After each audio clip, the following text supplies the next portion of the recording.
The world is saved.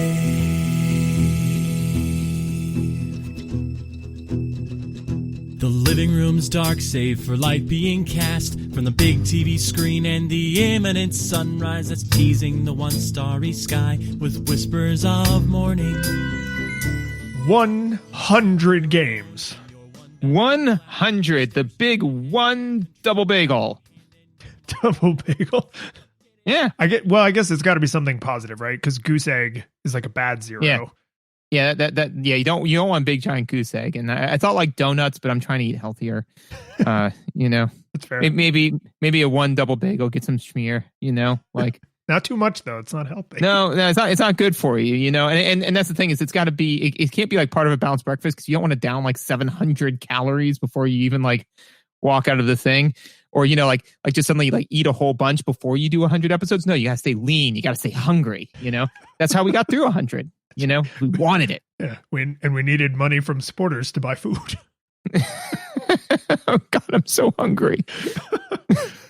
So this is very on brand that we're starting just totally off theme to thank people for what we did. What did we do? Not what game did we play? What did we accomplish? What are we celebrating? 100 games. So that means that we've now been doing this for approximately 2.5 years. Pretty good. 2.7. Yeah, something like that. 2.73. Yeah. 4. You're not going to check. I'm not. Someone listening might. I'm not going to. No, but if they do, they should go and check and they should leave it as a comment, which brings us to the fact that we've been talking about this for a while. It's like, when did we want to, really publicly and loudly like thank people for Apple Podcast reviews, comments left on Twitter, comments left on Patreon, people who come into the Twitch stream and talk. And I thought like now's probably as good a time as any to do that, right? Because, you and I are first and foremost, sorry listeners, but like we're here for each other, right? Yeah. We really love doing this. You have a family and a stressful job. I have a family and a stressful job, but like we make time to do this every other week. And then, we get to share it with people. And I'm really thankful people like give a single crap about that. It's really amazing to me every time I look and I'm like, oh, people listen. Some of them come and talk to us. Some of them give us money. Like it's really, humbling, I think, like that this thing we do just kind of because you and I really enjoy it, that other people are like, I also too really enjoy this. And so going through some Apple Podcast reviews, which you should go leave if you haven't ever done that. Some Twitter comments, some comments that we've gotten on Patreon and on Twitch. Like I thought we should share some that we really liked from that list. So we're not going to count these down. They're not in any particular order. But I wanted to start with this one because this is not going to all just be glowing praise. So somebody left this after we did the Mortal Kombat 2. I knew you were going to do the Mortal Kombat one. When you said it wasn't glowing praise, I'm like, it's got to be the Mortal Kombat one. Because it's so funny. So this is their entire comment. This is 100% of what this person wrote. The game is much more fun on the arcade machine. Don't fart on it if you haven't played the real version. Otherwise, it's a great podcast. and I genuinely appreciate that feedback because not only is that a totally true comment, someone I know who listens like really intermittently and he just jumps around and like finds different games. He just texted me literally yesterday and was like, wow, the experience of Mortal Kombat on a console is really different than it is on the arcade machine, which is how I played it. And I was like, God damn it, this is going to haunt us forever. Yeah, no, it's going to just, it's the gift that keeps on giving. No, I like it too, because it the person wanted to say, hey, just so you know, you were wrong about this. Otherwise it's pretty good. It's fine. Again, good, honest review. One of the ones that I particularly like is they're recommending what episode to start with, and they say start with Dr. Mario because everything you need to know about project management you learn in Dr. Mario, which I really appreciate because that was one of those, like, I think maybe once every 6 episodes or maybe every 10 episodes, I have like this like weird, in my mind, like this weird kind of like seeing through the looking glass of like, oh, this is what this really is. Like in the Jekyll and Hyde episode where I realized that the Jekyll and Hyde was like the potion, or in Dr. Mario where I had this realization of like, this is basically what I do for a living. Or for example, in Civilization 6, where I realized the reason why I like to come home and play Civilization 6 on easy mode is because that's what I do for a living. I just get to win every time this time, So I was really always very proud of that. And I was like, if I ever have to hold this up as a professional thing that I do, I'm going to point them to that episode. So the fact that somebody else saw that and thought the same thing, that makes me happy. I like it.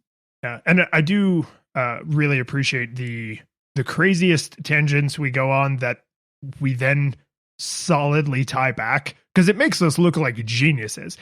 Right. It's all nonsense we're making up on the fly. Way shocking. Everybody thinks we joke about like, oh yeah, we don't really do research. It's just, no, really. Like we play the game as is. We each have notes that we don't see each other's notes. Right. So I don't know what you're going to talk about. You don't know what I'm going to talk about. And then a miracle happens and and a podcast is born. Like it's, so when something that well thought out and coherent falls out of that seemingly random process, it's just you love to see it. Yeah, absolutely. My other big favorite one is just the it's a fairly long one. First of all, the guy, the title of the comment is Brock Strongo, which is I mean, that's a deep cut, man. Like that's a reference that we made forever ago, right? But he goes, it's very, very amazing praise where he says, George and Lines are two awesome dudes. Love listening to you guys. Lines is awesome. And at the very end of it, he goes, wait a minute. His name is Lions? I've been calling him Lines this whole time. Why didn't anyone tell me? Oh my God, I've been making an idiot of myself, which is just an amazing Simpsons quote. And I think about that probably once a month, about 10 times a year. I think about that quote and now by extension, this review, which makes me very happy. Yeah. It's neurons that wire together, right? So like that Simpsons reference is now a little bit stronger because you also have the podcast link there.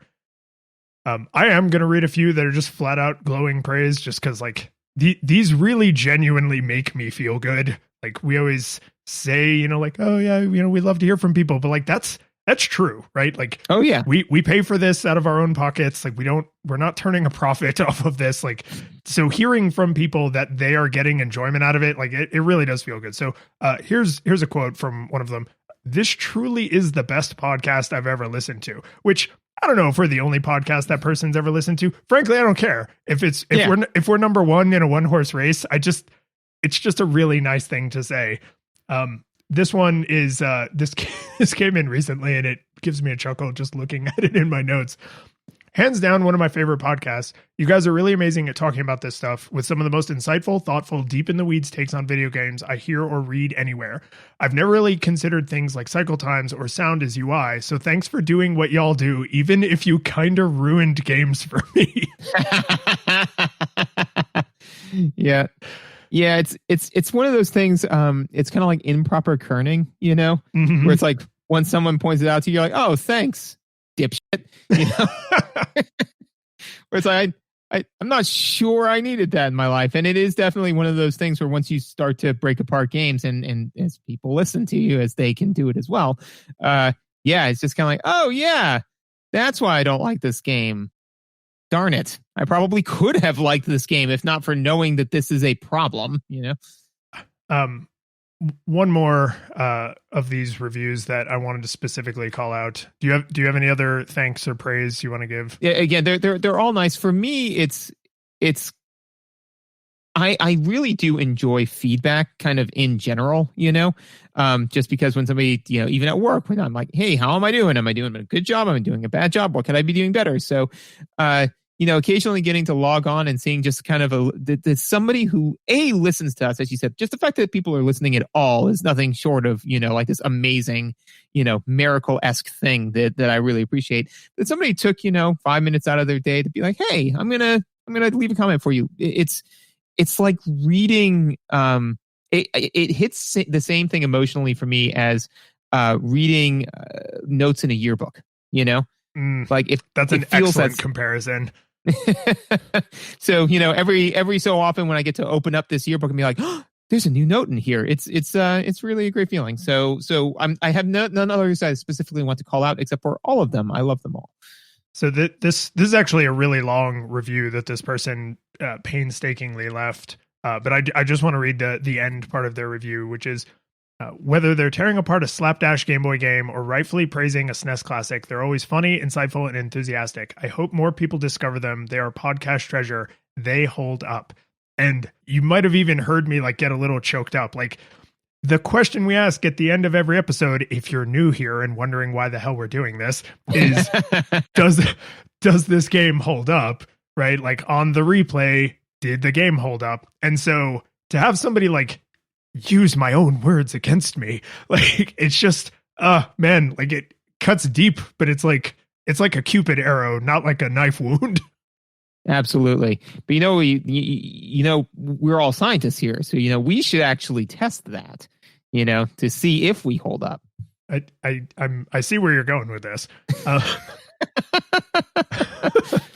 Any time I can use on-air time to forward the agenda of things we've talked about off the air, it's so inappropriate and delightful. It's like having an argument with your spouse and then bringing the child into the room so you can to be like, I'd love to bring a dog home. I want a dog. Well, I don't want a dog. Hang on, let's bring Timmy into the room. Timmy, I'm just saying I want a dog, but Mama doesn't want a dog. I'm just throwing it out there. So anyways, I want a dog, and Mama recently said, and I'm paraphrasing here, she doesn't want you to be happy. I mean, that was the bottom line. I forgot kind of what the middle ground was on that, but yeah.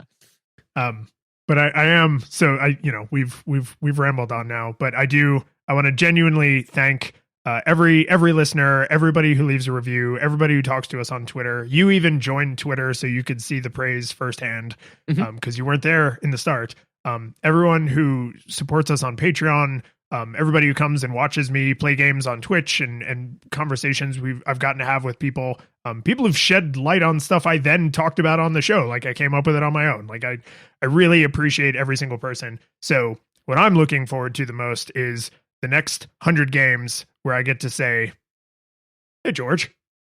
Hey, Lions. How's it going?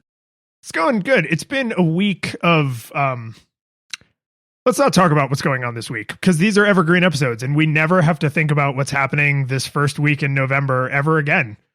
Yep. First week in November, 2020, nothing too big going on. And that's the thing, is that, the nice thing is we can now go back and listen to this episode at a different point in time and just close our eyes and think about a time when missiles were screaming towards population centers and how much nicer that is. Yay.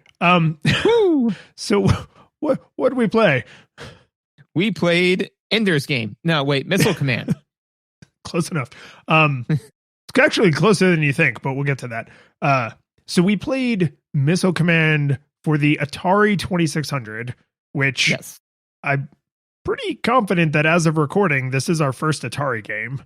Yes. Yeah. We've played other arcade ports, and this is no question an arcade port, but this is the first one I think we played for the Atari. Yes. Eventually we'll have to play E.T. I mean, as game reviewers, it's incumbent upon us to do so, but that today is not that day. It is not that day. So this game hit the Atari 2600 in 1981. There's actually a really weird, significant difference between the arcade version and the home version, which is the home version in the manual. There's an explanation, right? So you just walk up to the arcade cabinet and there's just, missiles painted on the side of the cabinet. But then in the manual for the Atari 2600 version, you are like the Flargans and you're being invaded by the anti-Flargans, right? So it's not humans versus other humans or aliens versus humans. It's aliens versus other aliens, which I think is actually a pretty smart decision, because they were like, let's not make this about us invading alien planets or alien invading Earth. Let's just totally separate that out, or not make it about the Cold War. Well, yeah, right? I mean, this is Cold War simulator basically, but it's I think it was actually pretty clever of them to say, like, if we're going to put some window dressing on this, let's just remove humans from the equation entirely.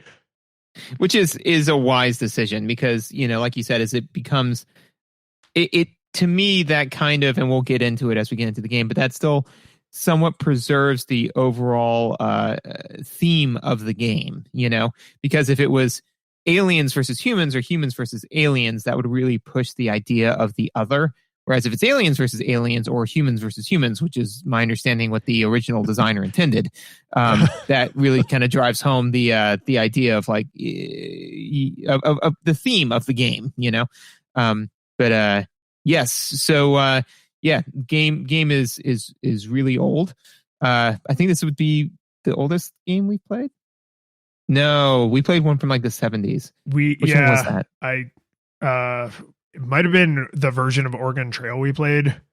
Yeah, actually, the version of Oregon Trail we played was probably not the one from the 70s, but I think the original Oregon Trail goes back to like 79 or 78. Yeah, but this is definitely in the top 5 oldest games we played for sure. Oh yeah, for sure. And it technically, again, like we played the Atari version, the arcade version is older than that, right? So like this is still one of the oldest versions. Like no matter how you're choosing to measure this, game is old. It's old. Yeah. You surely have a nostalgia experience for this. Oh, I do have a nostalgia experience for this. Actually, so I definitely played this in an arcade cabinet a couple of times. I don't really remember that very well. What I do remember is seeing a bunch of different reviews of this game about 5 years ago, where they were kind of like talking about, what makes Missile Command significant as a game. And so then about 5 years ago, I went back and replayed it, replayed it a bit. And I was like, ooh, no, this is a really good game. So that's why when you suggested what should we play for our 100th, I was like, I want to play this game because I really want to sit down and pick it apart because it's interesting. It's a really interesting game given what they did with how little they had. Yeah, how little is not overstating it. So for me, the thing that I actually remember most about this game is the arcade cabinet, because one of the few things I really like about arcades compared to home consoles or PC gaming, unless you're rich, which I'm not, is arcade cabinets often, especially at this time in history, they often had purpose-built controls, right? And like nowadays, there's, a million stupid mobile phone games that they make into giant arcade games. And like it's just a touch screen or there's just big push buttons. It's not really that interesting. But the arcade cabinet for Missile Command looks like the command console to launch missiles. It has this crazy rollerball that you control the cursor with. There's, the like these giant buttons to like mash on. The HUD actually spills out onto the console. So like the city names that light up are actually on the console as well as on the screen. Like you don't get that with an Atari or a Nintendo or an Xbox. Like the game lives inside the TV, which is fine. I'm perfectly happy with that. But for some reason, this arcade cabinet just stood out I think it's the crazy rollerball, honestly. But like, yeah, this game just stands out in my mind. And weirdly, and I didn't bother to check with my parents on this because I decided I just want to live the lie. I think we may have actually had this game on an original Atari in my house when I was a kid. So we played the Atari 2600 version for the episode, which I have played before, but I think I literally actually played this in my home as a child. Nice. Excellent. Yeah, no, it's that's interesting. So now visuals? No, not yet. Oh. I'm just not going to let you have it.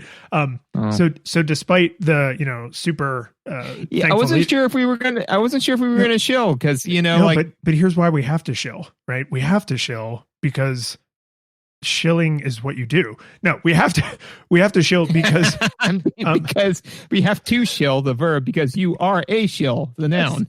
Exactly. English is fun.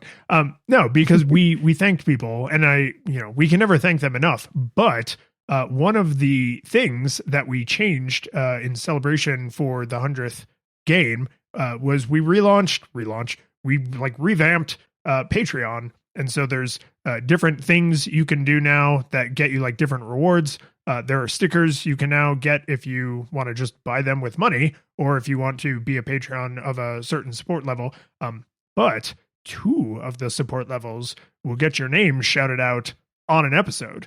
And so we now, as long as we have some people to thank, we have to call out our 16-bit hero, Jacob. So thank you for being one of our 16-bit heroes. Thank you, Jacob. Absolutely. We really appreciate it. I mean, like I'm just the talent. Lions puts a lot of time, energy, and effort into mixing all this sort of stuff. And I know that your support absolutely helps him. So that way you guys can hear my beautiful voice and hear all of my salient thoughts as Lions does all the troll grunt work behind the scenes. It's true. I'm basically just here as a foil for the audience.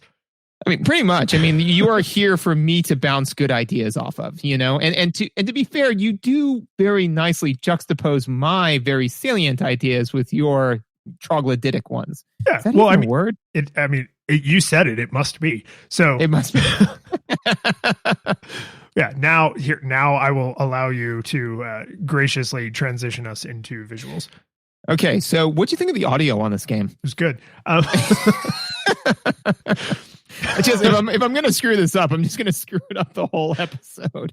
No, that's on brand. Woo! So I actually wanted to. There's a good transition in here. I do want to really call out the arcade cabinet and the manual that came with this game, because they didn't know what they were doing at this time in history. Like, they didn't have rules and norms, and a lot of this stuff was not. A lot of the things they ended up throwing against the wall didn't stick, right? Correct. The Missile Command arcade cabinet, I feel like, tells you before you even place your quarter in or get close enough to see someone else playing or to see the auto demo playing, you kind of have an idea what you're getting into, right? Side of the cabinet has missiles shooting up into like space. It's very like 70s, 80s sci-fi future. When you get up to the console, the buttons all look like a missile launch, like it's a cartoony simplified version, but it looks like, oh, I'm going to press these buttons and it's going to launch missiles, right? Like, everything is really telling you what to expect before you're given a single instruction. Now, you don't get any of that with the Atari, but they took all of that clarity of purpose and they kind of distilled it down into the manual.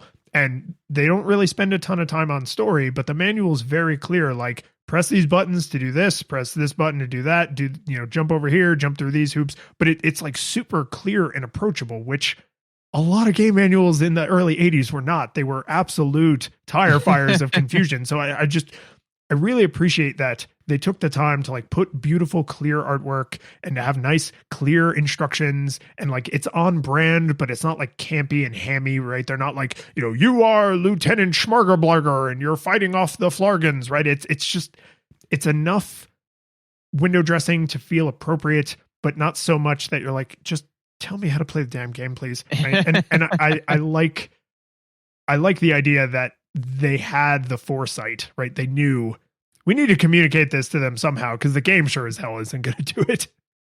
Well, and actually, to that point, I do think that the game's visuals are simplistic to the point where it does very, very much so communicate, what the game's all about. There is no what we've lovingly coined as the Home Alone effect in this game, right?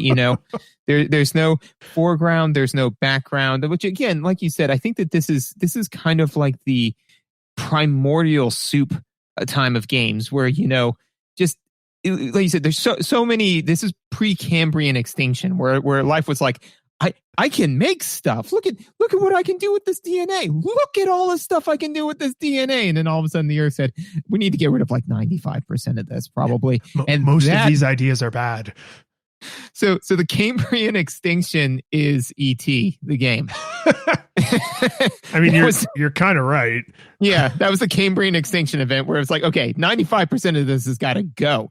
And then they were like, okay, but we still got some life remained, and now this is what we're going to do with that. Yeah. Oh, you know what it is E.T. is like the 6-headed, 3-stomached fish, and then Super Mario Brothers is like a mammal, like fur, milk reproduces like a smaller number of young. They were like, okay, this let's make more things like this. Like going forward, fewer weird fish, more mammals. What I was picturing was like, this has gone way far afield, but like, all the pre-games were, the cells before the one cell ate the mitochondria and could then build like all of this like complex, more and more complex. Yeah.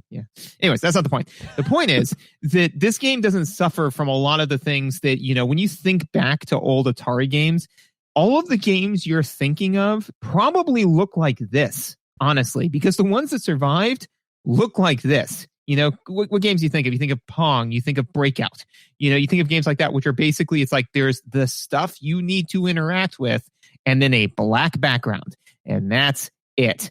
Whereas if you think of games like E.T., where it's like there's colors everywhere and sometimes you're moving in 3 dimensions and sometimes you're only moving in 2 dimensions or whatever, whatever they did. So the fact that basically there's the stuff you need to do that is in color and then just black background, which means they don't have to render it. They don't have to spend any memory on it. It's just, that's it. I think that was absolutely the right choice and definitely withstood the test of time of don't put stuff there that don't need to be there. Well, and what they do with color is they start you out with like brown ground, black sky, right?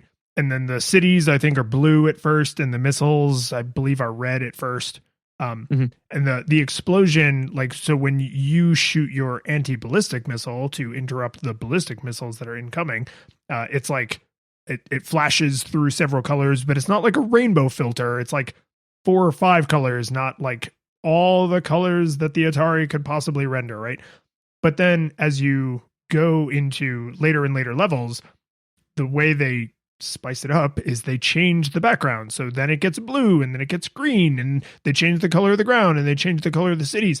And what I realized playing through this is, oh, this is the look that modern indie games are trying to copy, right? And a lot of modern indie games do this incredibly well, but you think of a game like Hyper Light Drifter, which is super over the top, like 80s colors, or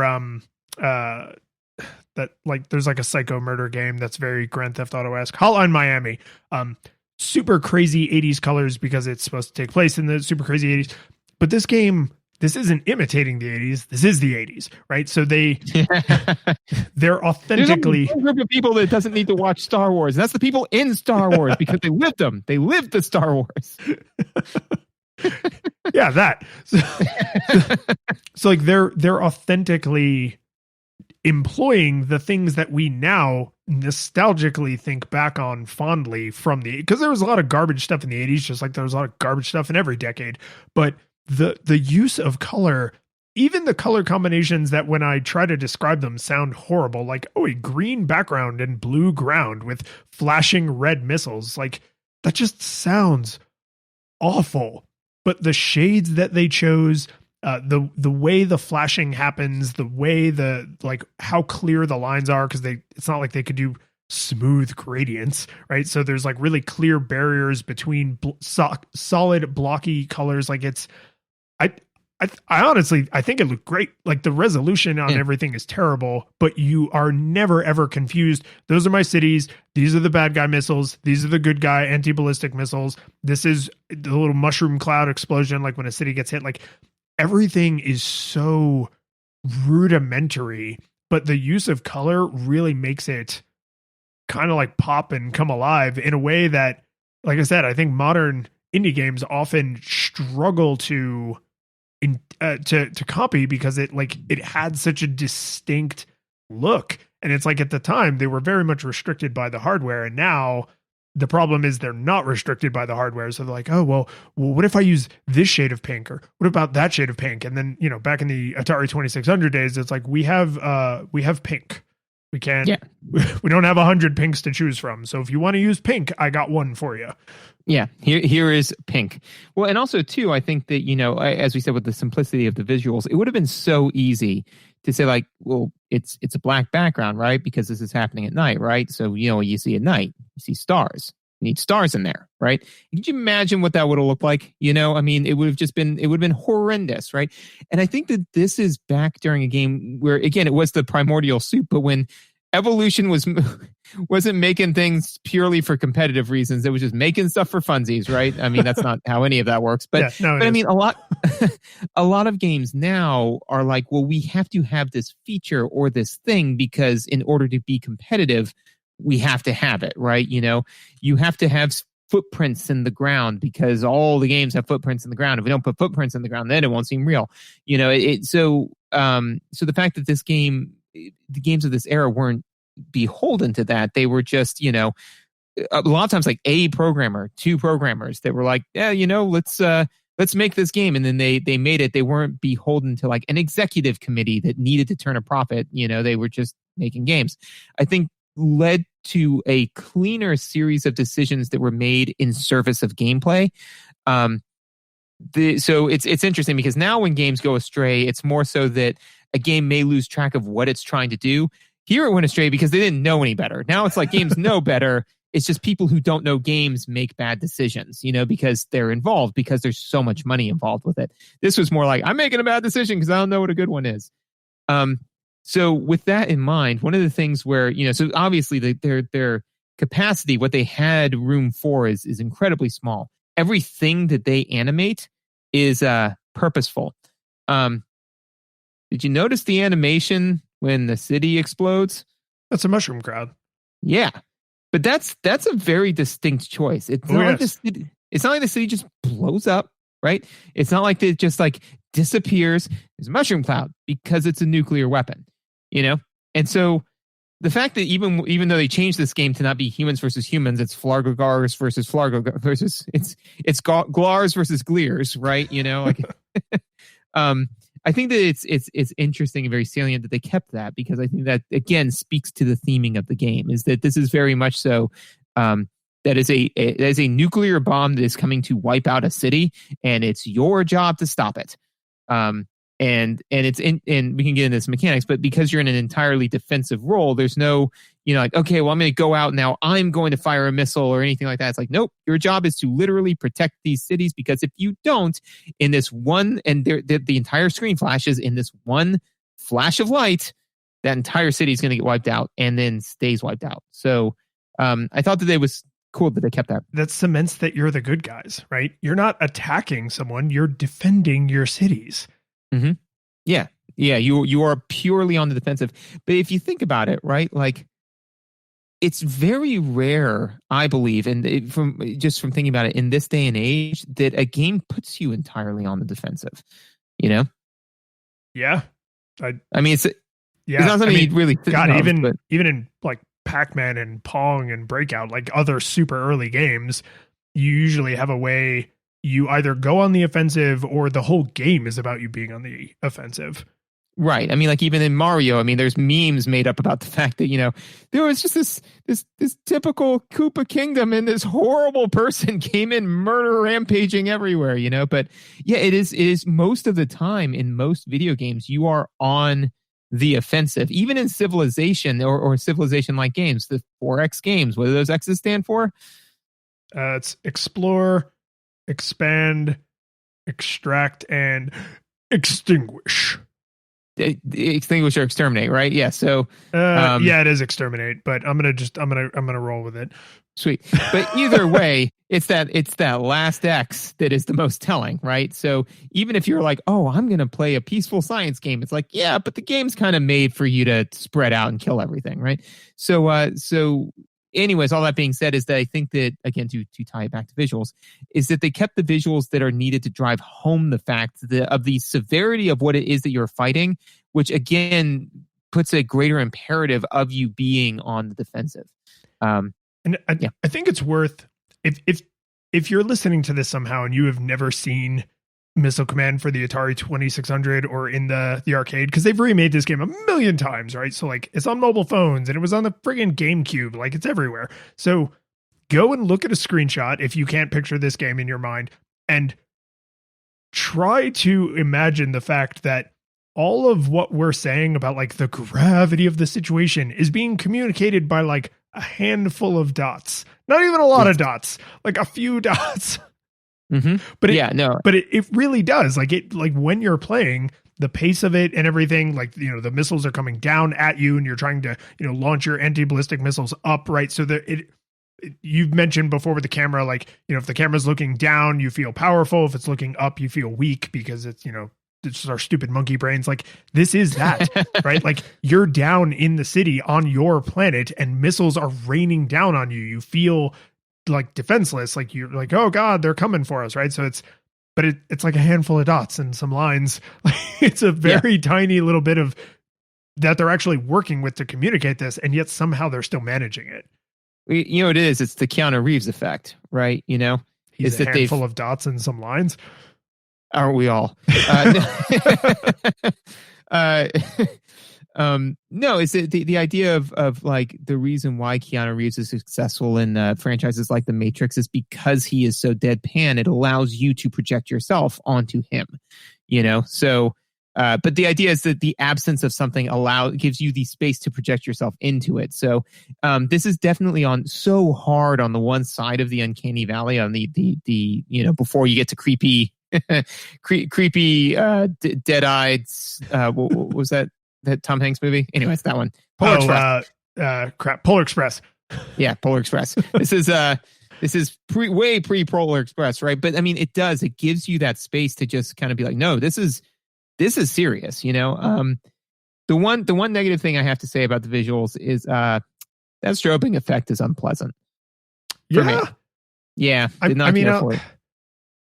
I see why someone would find it unpleasant. I enjoyed it a lot. I felt like it wasn't too fast. It wasn't super fast flashing, which does make me, get kind of like, ugh. I liked the color choices that they used for it. I'm actually pretty pro strobing effect in this game. So yeah, no, I mean, I like the colors. I liked all that. I think that the thing that always, and maybe this is me, being defending people that don't need defending, or can obviously defend themselves, but I always worry, like when I see a strobing effect like that it's kind of like there's a lot of different ways to accomplish what you're trying to do. A strobing effect is a great way to accidentally hurt somebody who has epilepsy, or to suddenly find out that somebody has epilepsy.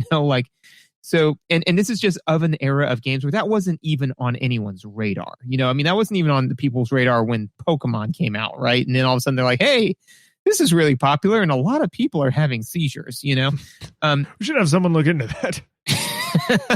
We should have somebody look into that. Ched, look at this. You see, now Ched's having a seizure. I don't know what's going on. Everyone I show this to can't tell me what their problem is. See? It's like that. Oh man, this tastes really bad. You want to try it? No. So do you have anything else for visuals? Because you've actually set me up for an incredible transition. No, I'm good. Go for it. Rock on. So, we didn't talk about the HUD. We're not going to talk about the HUD. It's very simple and effective. So, yes. You know how many missiles you have left. You know what your score is. Yep. Here's my amazing transition. So when you lose, because, it's an arcade cabinet style game, you lose eventually because the name of the game is Get the High Score. So when you lose, there's a sound effect that is supposed to be like the big one falling. It's like a and then a boom, and then the screen flashes, right? And so I was playing this where somebody else could see me playing, and they said, what just happened? And I was like, oh, I lost. And they were like, no, but like, what was that flashing? And I said that them bombing my planet, like we're all dead now. And everybody died. You failed. And that's when I realized that I was like, oh, you could play pretty much this entire game without the sound on, and that's neither here nor there, right? But I like that final you done screwed up thing is they used all the tools they had, which is the visuals and the audio, to communicate what's happening. Because if it was just the flashing and you couldn't hear the audio, right, and there's no accessibility for this, right, there's no subtitles or anything, if it was just the flashing, then you would be like, oh, did the game reset? But because they pair the entire screen flashing with the, like, cartoony, like, kaboom kind of, sound effect, it really drives home like, no, you died. Everyone died. They won, right? Like it's because if it just said like, oh, you lost or you're out of missiles or, no cities remaining, like that would be sort of video gamey. But the fact that it shows you dying and it makes the like, this is the last sound you hear is the bomb falling on, the last remaining stronghold of your civilization. I was like, this is surprisingly like poignant and emotional that you don't just get like the end screen. Well, and that's the thing is that, and this is actually a little bit back on visuals. I didn't have it in my notes. We're transitioning. It's okay. It's okay. It's a big gray area. Yeah. Is it doesn't say game over. It says the end. And that's another very, again, distinct choice because, I mean, again, this is like you are the missile commander. You are trying to defend your cities from nuclear annihilation. So when you fail to do so and you lose, it's not the game is over. This is the end, like it is the end of everything, because you failed to defend your target. And again, with a game that's so simplistic and had so little to work with, the fact that they made these very distinct choices, is really fascinating. And actually, not to make it all about this, but it's all about this. So I mean, the city vaporization sound, I thought for the limited tool like sound palette that they had was very well done because it's not. It's kind of like it sounds like something vaporizing, you know? And so it's not like this like big bombastic explosion. It's it's kind of like the, what was it? Christopher, what was his name? The, Lord of the Rings, Saruman. Christopher Lee. Yeah. Christopher Lee. Yeah. When he's, like, okay, I want you to get stabbed in the back and then for you to go, that's not what people who get stabbed in the back sound like. Oh, okay, Christopher Lee.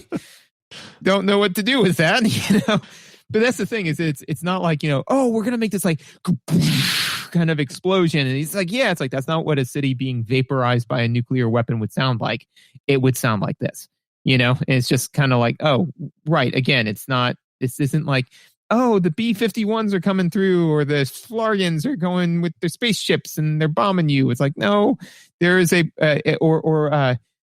Data once put it, it's not all that. As Data so aptly put it in one episode of Star Trek is where he said, like, they will bombard you from space. You will die having never seen the face of your enemy, And so again, like it just like the city vaporizes and then it's gone. And the thing is that you still have to then just very quickly deal with the fact that you're like, okay, that's over. I lost that city, but I can still save 5 of them. And so it's kind of like a great middle point of being not understated, but not overstated either. When I heard that, I was like, that I've got a lot of feelings about this one little noise. In an era when everything is high pitched beeps and boops and blorps, and because the sound card in the Atari 2600 sucked.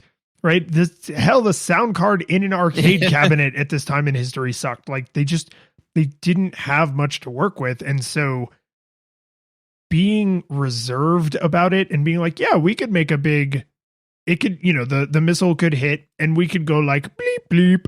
So it's really obvious to the player, like, oh, the bleep, bleep means that you lost a city. And it's like, no, we're going to make a city being vaporized noise because that's what's supposed to be happening. And there's going to be a city being vaporized visual because that's what's supposed to be happening.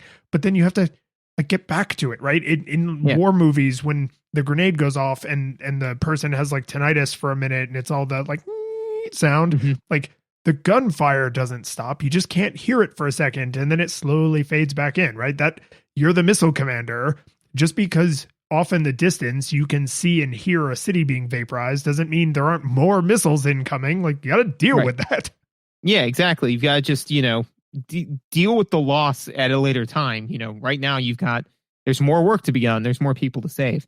So yeah, I thought that was very, very nicely done. The one downside note that I have for sound is the alien spaceship, whatever. Oh, I think that's supposed to be a different kind of bomb. So there's missiles, and then I think the little like wah, wah, wah, wah, wah, wah, wah, I think that's supposed to be like a bomb. Like it's not rocket propelled, so it doesn't leave the trail. Right. Yeah, I didn't care for that. I kind of felt that whole thing could lift out. That sound effect is very video gamey. It's video game. It's very Galaga asteroidsy, you know, Space Invaders, like that the flying saucer kind of noise. To be fair, like in there, I agree with you that noise is a little bit grating, but one, those things are not on screen nearly as much as the missiles are, so that's nice. And two, they used a loud grating sound effect to draw your attention because visually they are tremendously obscured. They don't leave a vapor trail, and sometimes they damn near blend in with whatever color the background is since the colors rotate. So it serves a really important purpose mechanically. I wish they had made it a tiny bit less grating. I'm with you on that, but the fact that it's grating is at least in service of something as opposed to someone just being like, this noise is grating. Yeah. Right? Like it's grating on purpose, and they could have just maybe dialed the grating down a little bit. Right. Or I mean, like, honestly, you know, removed that mechanic, I feel, you know, and unless, oh man, that would be a great segue into mechanics. You got more stuff for audio? The only other thing I have for audio is this game doesn't have any music. Nope. They probably could have attempted to put some music in between the near constant exploding sounds, but they didn't, and I appreciate that. Correct choice. Yes, agreed. Especially because, again, the theming of the game, I feel like any music that they could have mustered on this hardware would have been antithetical to, I mean, I'm not listening to my iTunes while I'm trying to stop, you know, cities from exploding. Like it's supposed to be somber. Yeah. And if they had done like futuristic sci-fi war music, right? Because I guarantee you, if you go and download this game like on iOS or on a modern console right now, there's probably futuristic war music, right? And that's not the worst thing, but I actually think the game is better for not having it. Agreed. So yeah, mechanics. I think that the bomb mechanic kind of lifts out. I feel that that's kind of one where they said, you know, oh, we've got all of these missiles streaming at you all the time. We gotta have some difference in kind, you know, like in Galaga, you know, like you've got the UFO and, you know, in all these different games, you got a different thing that you have to contend with because otherwise you get bored. I don't really think that this game needs that because I think that in the same way that like Tetris doesn't need that, you know. Like Tetris is just bricks. It's bricks all the way down. You know, they don't all of a sudden say like, okay, well, we've done bricks for a while now. Let's just throw some bombs in there. Some of the Tetris games did that, and most of them are worse for it, you know? So I don't think that the game really needs that. I think that it's good in its core. So the noise is awful. It is difficult to see. And I don't really think that it plays into the game's core mechanics or core aesthetics, you know? Yeah, I mean, it's literally just trying to add more challenge.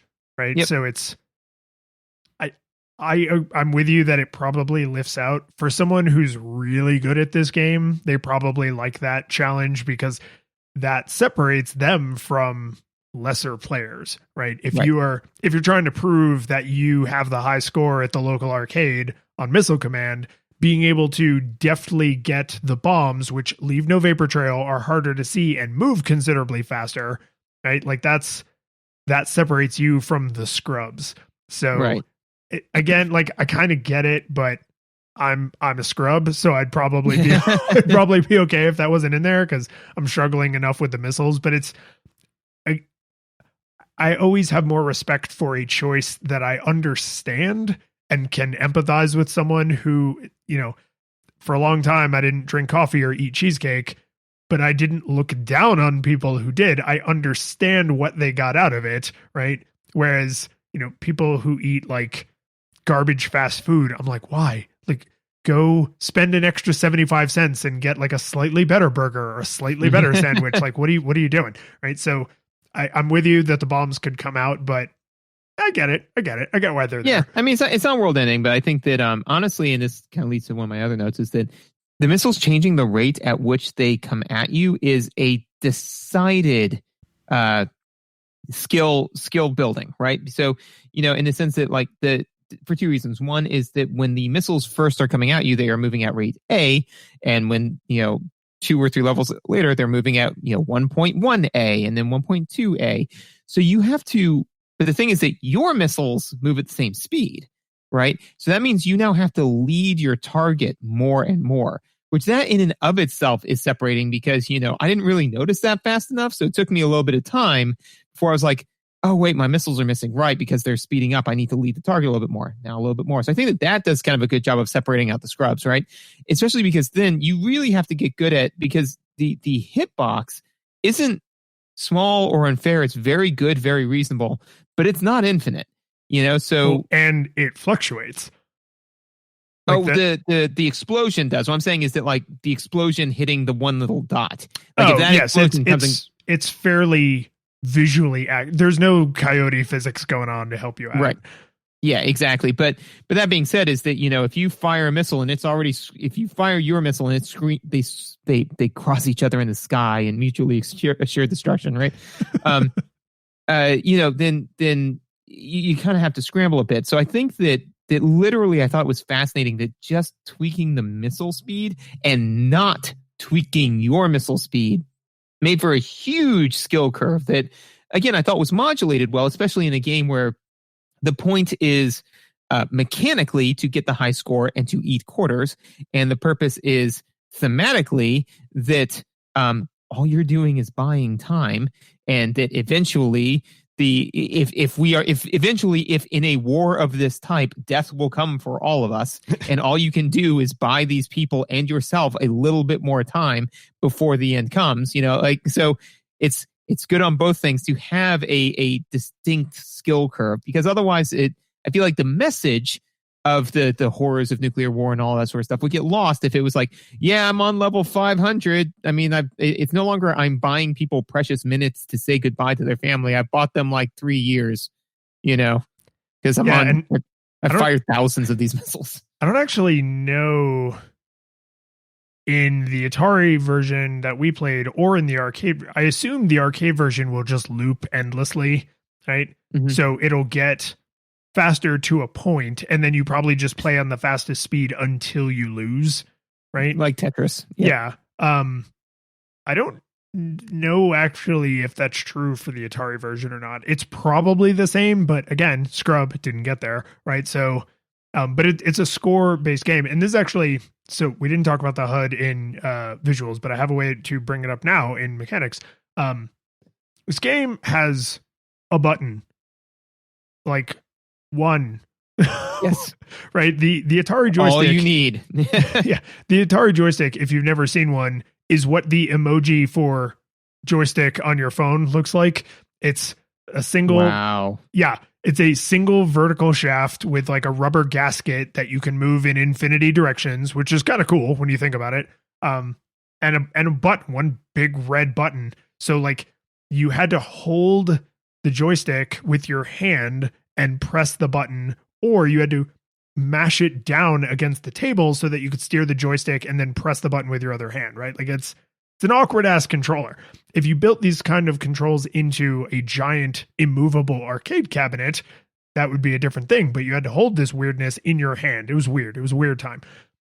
I really appreciate that all of the information that's on the screen is all of the information there is, period, right? At the top is a number, and that's your score. As you go up in levels, it shows you the level you're on, but then it goes away almost immediately after that. Underneath where your missiles launch out of, there's literally the missiles stockpiled, they're laying there being ready for you to fire them. And then off to the side are your backup crates of missiles. That's it.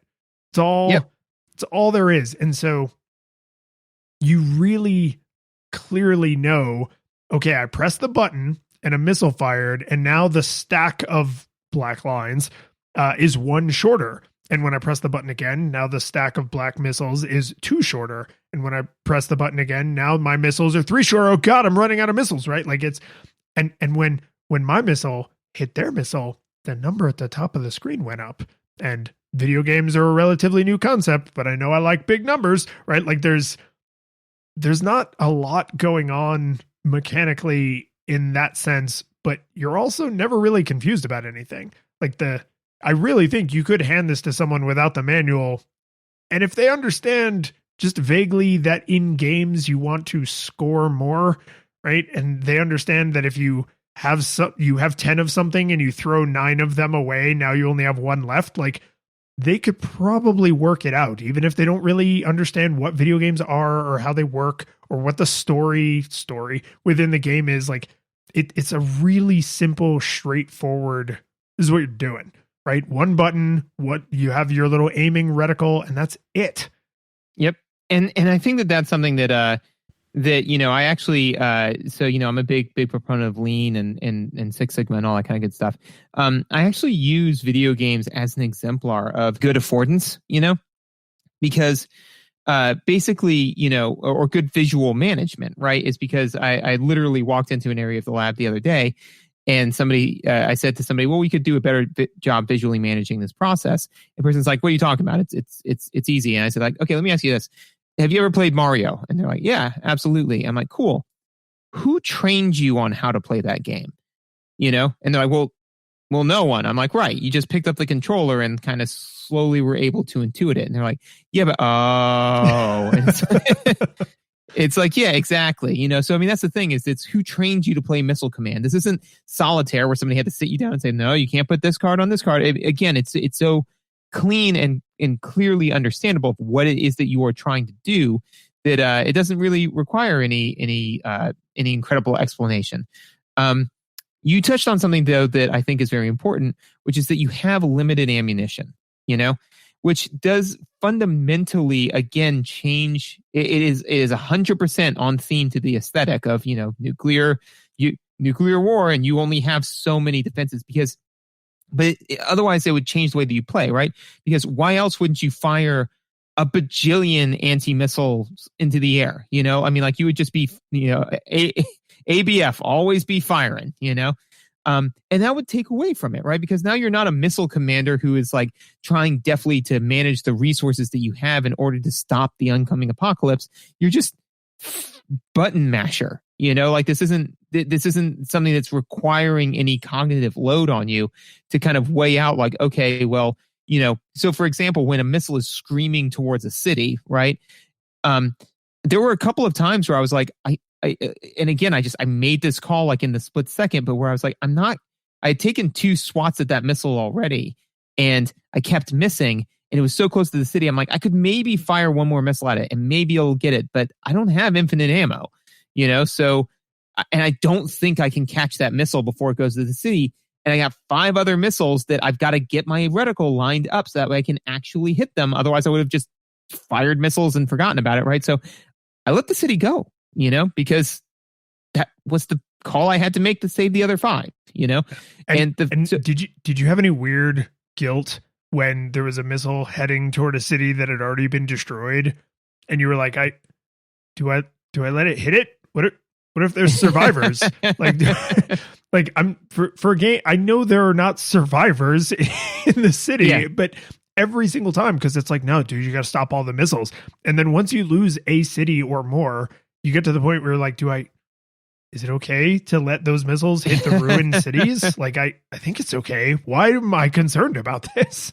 Yeah, and that's just, again, to me shows like just a really fantastically well-crafted game where, it is a game that has a morality system built into it with no right, but there's no renegade or paragon, right? There's no, but there is absolutely a morality system built into it, to where you're just kind of like, okay, well, do you let that city go, or do you try your best to save it? Do you defend your base so that way you can continue to defend the other cities, or it improves your ability to defend the other cities, or do you let your base go and then defend the city instead? There's so many different, and I may be thinking of the original arcade cabinet where you could actually lose the missile bases. Yeah, in the 2600, I did not experience a missile launch loss. So if you can, it somehow didn't happen to me. But I think in the arcade cabinet you could.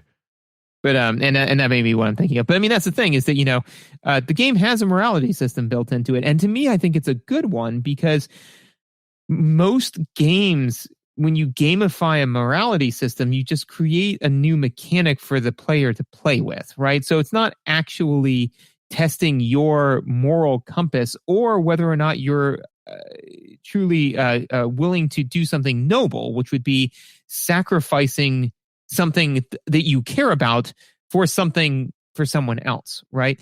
There's another game, and this is slightly tangential, but did you ever play Nier Automata? No, I think I know where you're going because I know the twist, but I have not gotten around to it yet. It's one of those like I mean to play this games. Right. And so spoilers, if you haven't played it, I also haven't played it, but again, the basically the twist is at the end, you can't beat the big bad. And so the game says like, would you, like don't worry, stay in there. And then, you fight some more, you still lose. And then a whole bunch of like really supportive messages come up, and then you fight some more, you probably still lose. And then all of a sudden, like all of these other ships come in and save you. And then you win. And then at the end of the game, it says, would you like to leave a message for other people who are fighting this thing? And you're like, yeah, so all of the messages that you got were real messages from real people telling you to stick with it, right? And then it says, would you like to dedicate your airship to the fight? So all of the airships that came and helped you, those were other people's airships. But the thing is that in order to do that, it permanently deletes your save. That is something that you, the human, have to give up, something that is actually valuable to you as a person in order to do something good. That's a morality system, like and I'm not saying that all morality systems have to be this way, but saying like, if you help the wizard, he'll give you good points. It's like, well, I need the good points in order to cast Force Lightning because good Jedi do that, right? No, in order to control people's minds. That's right, because good Jedi control people's minds, right? But that's the thing. They Force Lightning the mind, not the body. But that's the thing is that it's just another currency, right? So I mean, it's not actually a morality system. This in an Atari 2600 game has one of the most advanced morality systems that we still struggle to master today, and that's impressive. One of the things I noticed that I also thought was like shockingly ahead of its time is this game has a live system, right? Mm-hmm. Literally like human lives or alien lives, I guess. No, it's human lives. Let's get rid of the facade, this charade that it was aliens versus aliens, man. This is 1981. This is the coast of California, and this is Russia launching nukes at the U.S. Continue. Yeah, no. But it has a diegetic UI. How do you know how many lives you have left? How many lives are left? Literally, how many lives are left? You can see them by looking out of your tower. How many cities have not been destroyed? And this is, I thought this was clever. I was like, oh, this is pretty cool. But I had a weird, oh man, they really gave me a blank canvas to project my feelings onto moment when, again, I was playing in front of somebody and my last city got destroyed, and they said, oh, how come you didn't lose? And I said, well, you gain back a city if you earn enough points. And so I may finish the level with enough points to earn back a city, which also makes kind of a grating, high-pitched noise. But I was like, so they have to let you finish the level because you might have earned back a city and then you can continue playing. And I did. And I had this kind of flash of like, oh my God, the points aren't arbitrary points. That's like resources my society has amassed to rebuild society. So the reason the game doesn't end when your last city is destroyed is because you're not out of the ability for civilization to go on. When you end with no cities and you don't have enough resource points to erect a new city, then you lose because your society can no longer survive. Like civilization is over, right? The Armageddon has come. And I was like, that's haunting. Like, this is because not only is the live system like a live system, but you can survive beyond that because the thing that you're fighting to protect is not any individual person. You're trying to protect your entire civilization, and your entire civilization goes beyond any individual city. I was like, how is this so heavy? You're not trying to defend humans. You are trying to defend humanity. Yes, excellently put. And so, no, and very, very salient point. I couldn't agree more. I really like the point that you make about, like you said, and I wouldn't have thought of it this way, but it's a diegetic UI. So it's just kind of like, oh, how many lives do you have? 6. Oh, you have 6 lives? No, sorry, 60 million lives represented, quantized in units of 10 million.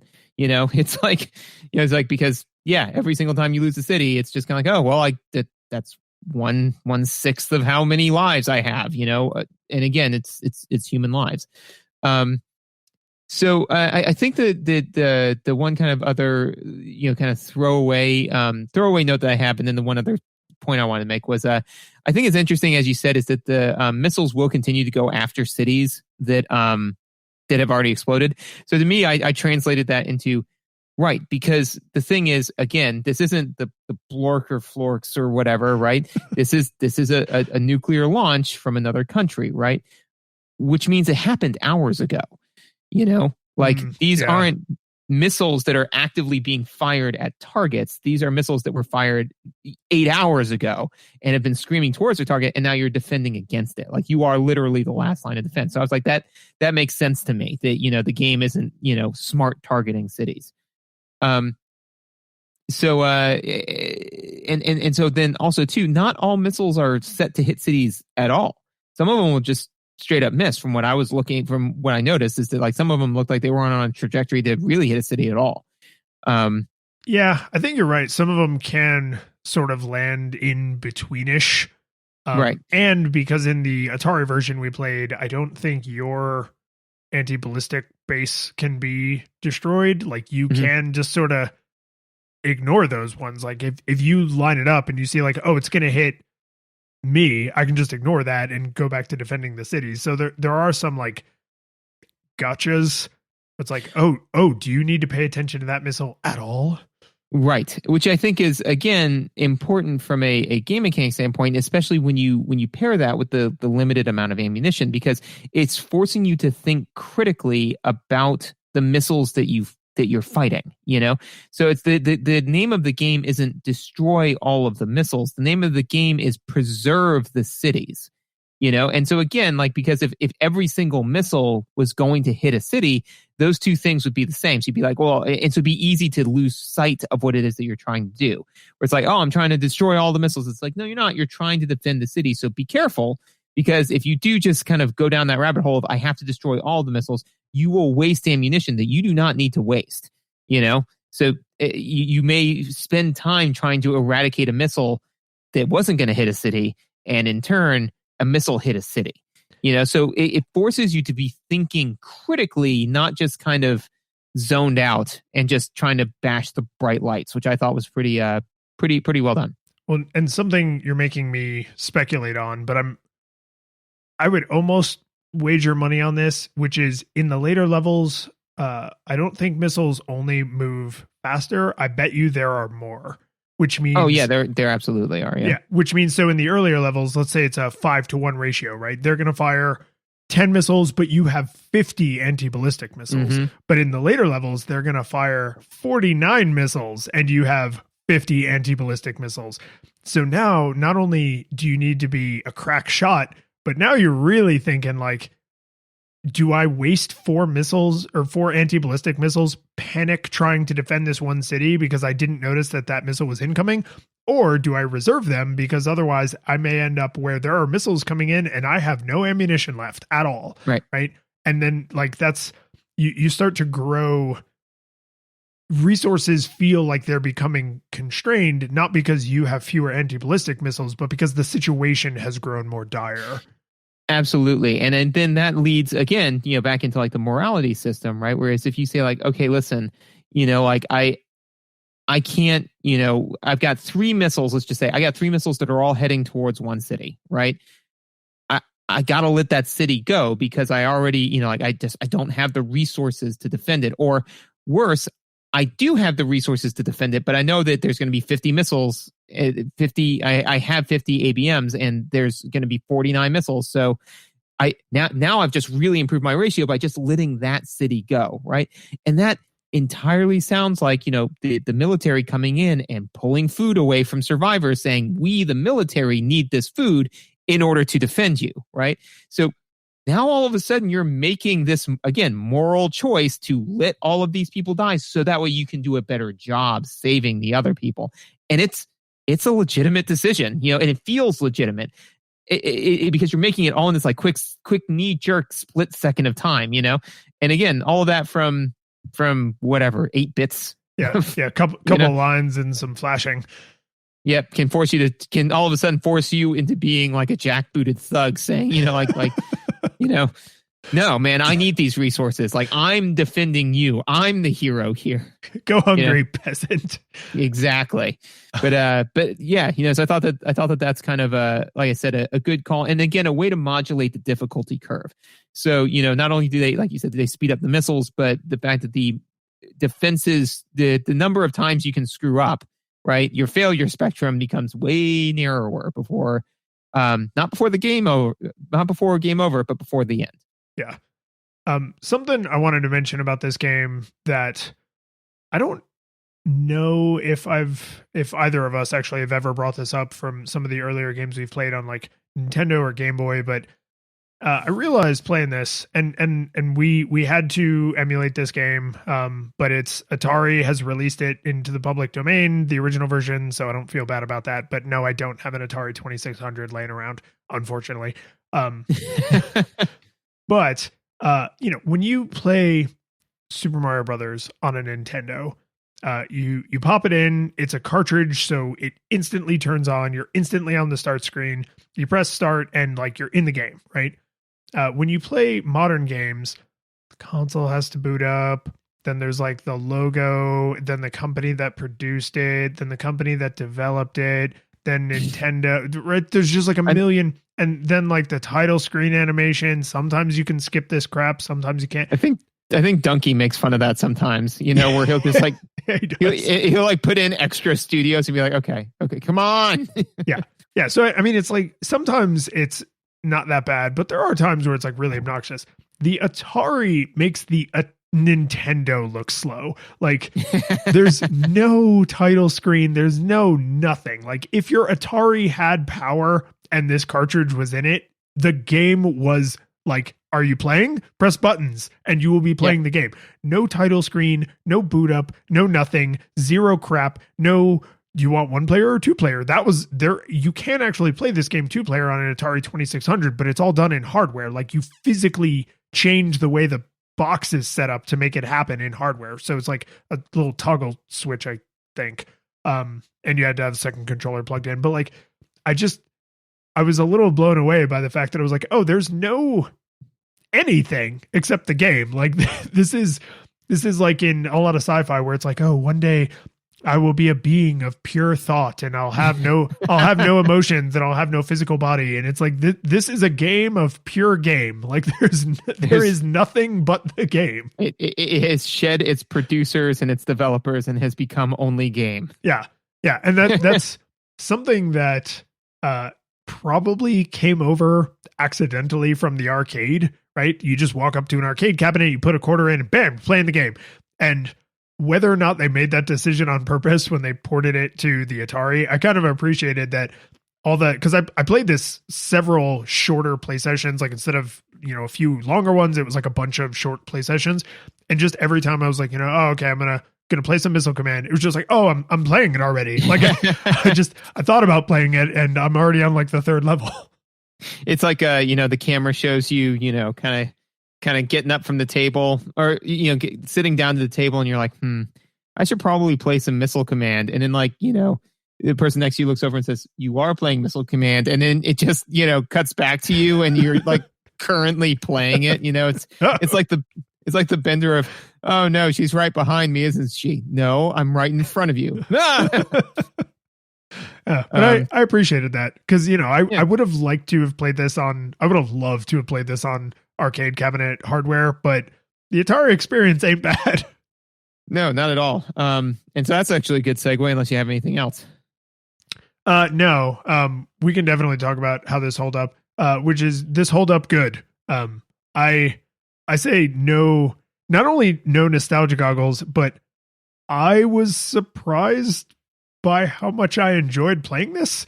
Like this, and I'm going to be honest. Am I going to sit down and play this a little bit every day or every week or even every month? No, I'm not. But I now know with a high level of confidence, with the fairly sophisticated game literacy I have as an adult semi-professional game critic, Missile Command for the Atari 2600 is actually really fun 35 years later.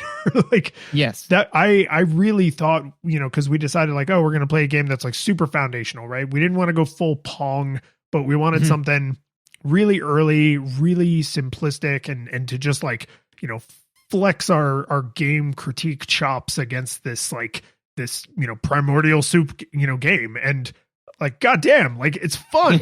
Like if this was really legitimately fun, I really legitimately enjoyed playing this. I was like, I probably would have just dumped quarters into this if I had been, the right age when this was popular in arcades. Like this is a good ass game. Like the Atari, and like, maybe screw around with some of the modern versions, but like the Atari 2600 version is in the public domain. Just go emulate the Atari 2600 version. It's really fun. Yeah, you could go play it right now. For me, absolutely, this game hold up, this game good. For all the reasons you said, one of the reasons why I really wanted to play this as well is, like you said, flex our muscles, see if we can critique this really old game. But to me, I think, and not to get too high up on my soapbox here, but to me, the reason why I think this game is so important is because this, to me, shows that video games are art. Because with so little that this game had to work with, it tells an incredibly strong narrative. And it's like, the problem is that, you need AAA studio money to tell a good story. No, you don't. You need to have all of these different, game mechanics and all this. No, you don't. You can develop an amazing morality system simply by actually forcing the player to make moral choices. You don't have to gamify it to make it into mechanics. You can just have it exist.